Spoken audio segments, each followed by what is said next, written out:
வணக்கம், நான் உங்கள் கார்த்திக். இந்த வீடியோவில் நாம் பார்க்க போகிறது கடக ராசிக்கான ஜூலை 2024 மாத ராசி பலன்கள்.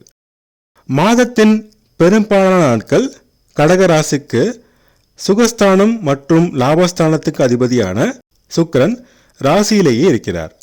அவருடன் மாத முற்பகுதி வரை முயற்சி ஸ்தானாதிபதியான புதனும் மாத பிற்பகுதியில் தனாதிபதியான சூரியனும் இணைக்கிறார்கள். சுக்கிரன் ராசியில் இருப்பதால் உடல் மற்றும் மனநலம் சீராக இருக்கும். அஷ்டம சனியால் இருந்த குழப்பங்கள் குறையும். மனம் புத்துணர்ச்சி அடையும். மனதிற்கு சுகமான சம்பவங்கள் நடைபெறும். கலைகளில் ஆர்வம் பிறக்கும். பெண்கள் மூலம் நன்மைகள் நடக்கும். வீடு வாகனம் வாங்கும் முயற்சி வெற்றியடையும். தாயார் மூலம் அனுகூலம் உண்டாகும். அக்கா மூலம் நன்மைகள் கிடைக்கும். முயற்சிகளில் வெற்றி கிடைக்கும். தன்னம்பிக்கை தைரியம் அதிகரிக்கும். மாத பிற்பகுதியில் சற்று நிதானம் தேவை. சுய முயற்சியால் தனவரவு ஏற்படும். தனவரவு பணப்புழக்கம் முன்பு இருந்த மந்தநிலை மாறி நன்மைகள் நடக்கும். தம்பி தங்கை மூலம் நன்மைகள் கிடைக்கும். மாத பிற்பகுதியில் சூரியன் ராசிக்கு வருவதால் உஷ்ணம் சார்ந்த நோய்கள் வரும் வாய்ப்புள்ளது. உணவு கட்டுப்பாடு, நல்ல தூக்கம் அவசியம். பேச்சினில் நிதானம் தேவை. குடும்பத்தில் சிறு பிரச்சனைகள் வந்து நீங்கும். விட்டு கொடுத்து செல்வது அவசியம். சிலருக்கு நிலம் மனை வாங்கும் யோகம் உண்டாகும். ஆடை அணிகலன் சேரும். அக்கம் பக்கத்தினர் மூலம் உதவிகள் கிடைக்கும். உறவினர் மூலம் நன்மையும் ஆதரவும் கிடைக்கும். மாத பிற்பகுதியில் குருவும் செவ்வாயும் இணைவதால் தர்ம கர்மாதிபதி யோகமும் குருமங்கள யோகம் உருவாகப் போகிறது. அதனால் தொழிலில் மேன்மையும் முன்னேற்றமும் கிடைக்கும். சொந்த தொழிலில் இருந்த தடைகள் நீங்கும். மாத பிற்பகுதியில் சமுதாயத்தில் மதிப்பு, மரியாதை, அந்தஸ்து உயரும். இருக்கும் இடத்தில் தலைமை தாங்கும் பண்பும் அதற்கான யோகமும் உருவாகும். அரசியல்வாதிகளுக்கு புதிய பதவிகளும் பாராட்டும் கிடைக்கும். இதுவரை இருந்த எதிர்ப்புகள் விலகும். குழந்தை வரம் வேண்டி காத்திருந்தோருக்கு மாத பிற்பகுதியில் நல்ல செய்தி கிடைக்கும்.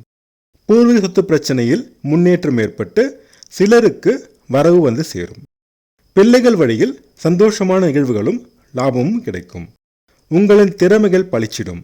திறமையாக செயல்பட்டு பதவியும் பாராட்டும் பெறுவீர்கள். வேலை தேடுவோருக்கு மாத பிற்பகுதியில் நல்ல வாய்ப்புகள் தேடி வரும்.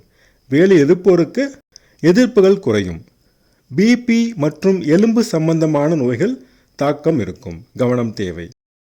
திருமண முயற்சியில் இருந்த தடைகள் சற்று விலகும். நல்ல வரன் அமையும். கணவன் மனைவி இடையே இருந்த கருத்து வேறுபாடுகள் குறையும். காதல் செய்வோருக்கு வெற்றியும் பெற்றோர் சம்மதமும் கிடைக்கும். மாத பிற்பகுதியில் வியாபாரம் முன்னேற்றம் அடையும். லாபம் அதிகரிக்கும். நண்பர்கள் மற்றும் பங்குதாரர்கள் மூலம் நன்மைகள் அதிகரிக்கும்.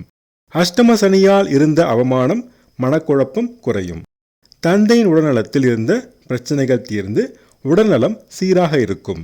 தந்தை மூலம் நன்மைகள் கிடைக்கும். மாத முற்பகுதியில் சற்று அவசர குணமும் முன்கோபமும் இருக்கும். குறைத்து கொண்டால் நன்மை உண்டாகும். மாத பிற்பகுதியில் வாக்குஸ்தானத்தை செவ்வாய் பார்ப்பதால் பேச்சினில் சற்று நிதானம் தேவை. மாத பிற்பகுதியில் லாபம் அதிகரிக்கும். தனஸ்தானத்தில் விரையாதிபதி புதன் இருப்பதால் லாபத்திற்கு இணையாக விரயமும் இருக்கும். சுப விரயமாக மாற்றிக்கொள்ளுங்கள். கணவன் மனைவி தாம்பத்தியம் சுமாராக இருக்கும். தூக்கம் கெடாமல் பார்த்து கொள்ள வேண்டும். வெளிநாடு மற்றும் வெளிமாநிலத்தில் வேலை தேடுவோருக்கு சிறு தடைகள் இருக்கும். விடாமுயற்சி செய்தால் வெற்றி கிடைக்கும். மாத பிற்பகுதியில் ஷேர் மார்க்கெட் லாபம் தரும். அஷ்டம சனி தொடர்வதால் அகலக்கால் வைக்க வேண்டாம். கவனம் தேவை. பள்ளி மாணவர்களும் கல்லூரி மாணவர்களும் முன்னேற்றம் காண்பார்கள். நல்ல மதிப்பெண்கள் பெறுவார்கள். ஆராய்ச்சி மாணவர்கள் நல்ல நிலையில் தொடர்வார்கள். விவசாயம், கால்நடை வளர்ப்பு நல்ல லாபம் தரும். கலைஞர்கள் மாத பிற்பகுதியில் முன்னேற்றமும் நல்ல வாய்ப்புகளும் பாராட்டும் பெறுவார்கள். காவல்துறை மற்றும் சீருடை பணியாளர்கள் மாத பிற்பகுதியில் முன்னேற்றம் காண்பார்கள். பெண்களுக்கு தங்க வைர நகைகள் சேரும்.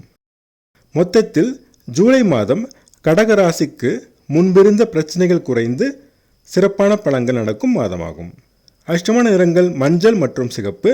அதிர்ஷ்டமான எண்கள் 3 மற்றும் 9.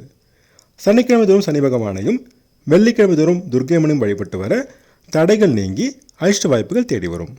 நான் சொன்ன ராசி படங்கள் உங்களுக்கு பிடிச்சிருந்தா அந்த சேனலை சப்ஸ்கிரைப் பண்ணுங்கள், ஷேர் பண்ணுங்கள், கமெண்ட் பண்ணுங்கள். உங்கள் ஜாதகத்துக்கு பலன்கள் பார்க்க, ஜாதக பொருத்தம் பார்க்க ஸ்க்ரீனில் கொடுத்துருக்க இமெயில் ஐடியோ அல்லது ஃபோன் நம்பரையோ காண்டாக்ட் பண்ணுங்கள்.